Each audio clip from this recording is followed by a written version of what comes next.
ओम ब्रह्म सत्यम सर्वधार। आज बहुत ही अद्भुत प्रसंग कि जटायु को प्रभु श्री राम की गोद जब अंत समय आता है और भीष्म पितामह को बाणों की सैया, ऐसा क्यों? तो आज इस प्रसंग से जाने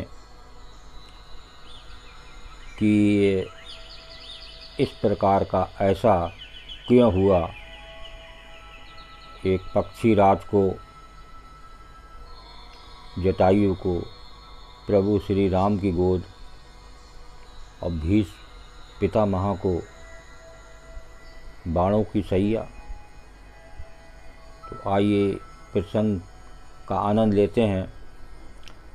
रावण के साथ युद्ध करके गंभीर रूप से घायल होकर अंतिम सांस गिन रहे जटायु ने कहा कि मुझे पता था कि मैं रावण से नहीं जीत सकता, लेकिन तो भी मैं लड़ा।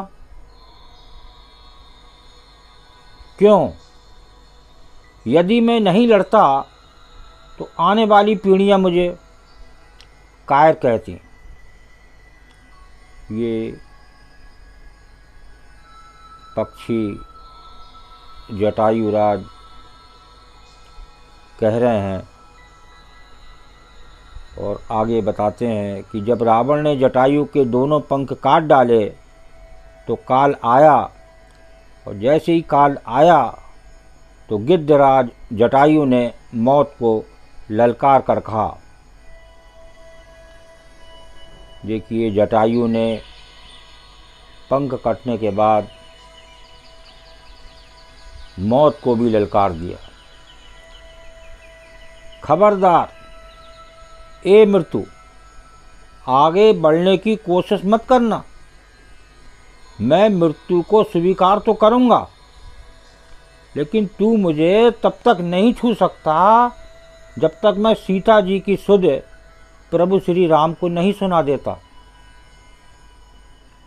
देखिए, सीता जी की कितनी बड़ी चिंता,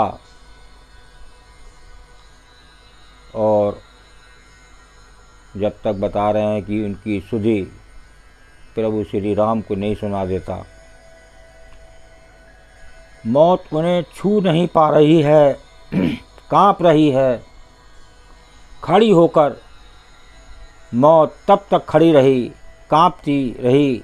यही इच्छा मृत्यु का वरदान जटायु को मिला।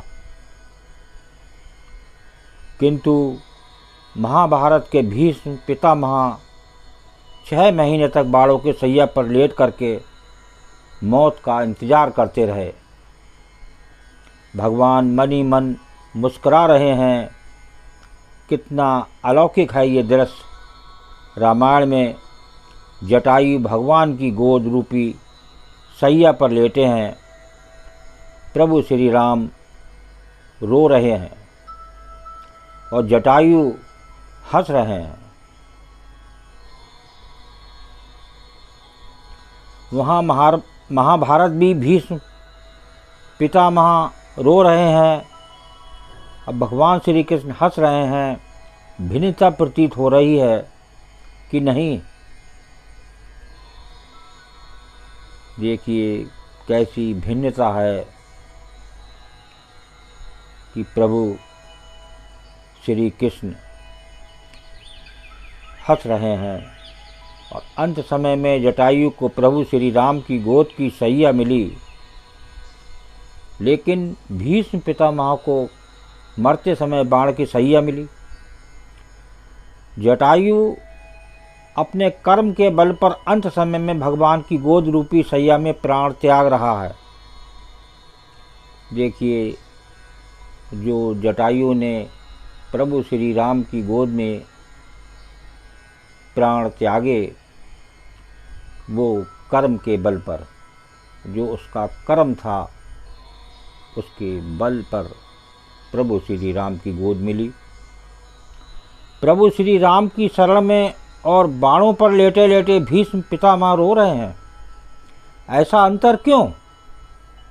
ऐसा अंतर इसलिए है, भरे दरबार में भीष्म पितामह ने द्रौपदी की इज्जत को लुटते हुए देखा था, विरोध नहीं कर पाए थे।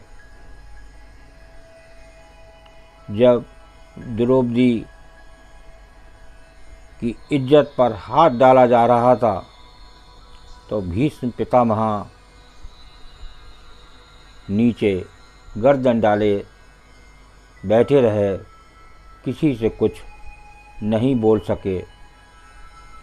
और एक गिद्धराज ने लड़ते लड़ते अपने पंख गंवा दिए, एक सीता जी की रक्षा के लिए। तो ये था कर्म का अंतर।